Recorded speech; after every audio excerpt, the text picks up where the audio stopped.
The main tone throughout the garden that Emma Jane has used is a kind of mauve, a soft purple, a really kind of pretty feminine tone.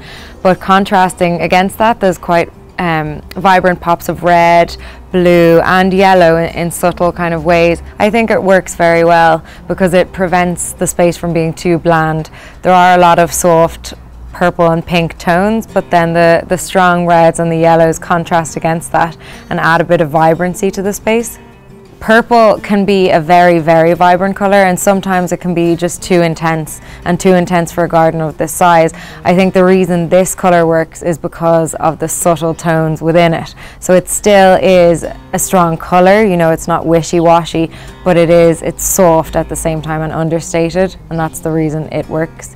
Mood and colour are so closely linked that it's really important to kind of figure out how different colours make you feel. I think, you know, be creative with colour, but at the same time for the large kind of surfaces, I would always recommend a more subtle hue rather than a really, really strong, vibrant colour.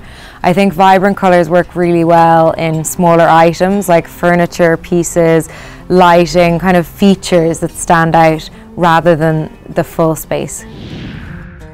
Initially, Emma Jane had intended on doing quite a symmetrical layout, and that caused me a bit of concern because I didn't know how the garden shed was going to tie in. So I'm actually much happier with how it's turned out. It's a much more kind of organic shape. Nothing is the same throughout. This isn't even, you know, it's neither an oval or a circle. It's just kind of a big curve, and it draws your eye down to the lower level. So I think it works really well. For me, a space that works well is a space that really draws the user in and gives the user a good experience. And I think here, because it's such a natural curve, it kind of entices you to walk right through the garden. If you're working with shapes in your garden and you want to design your own garden layout, I think the most important thing is to be quite consistent with what you choose, whether it's really, really linear and rectangular or really organic like this. It's consistency is key. So the reason this has worked is because the whole space is very organic. You know, the curves continue. It's important to go on a journey throughout that space and for there to be almost a pathway leading you throughout the garden.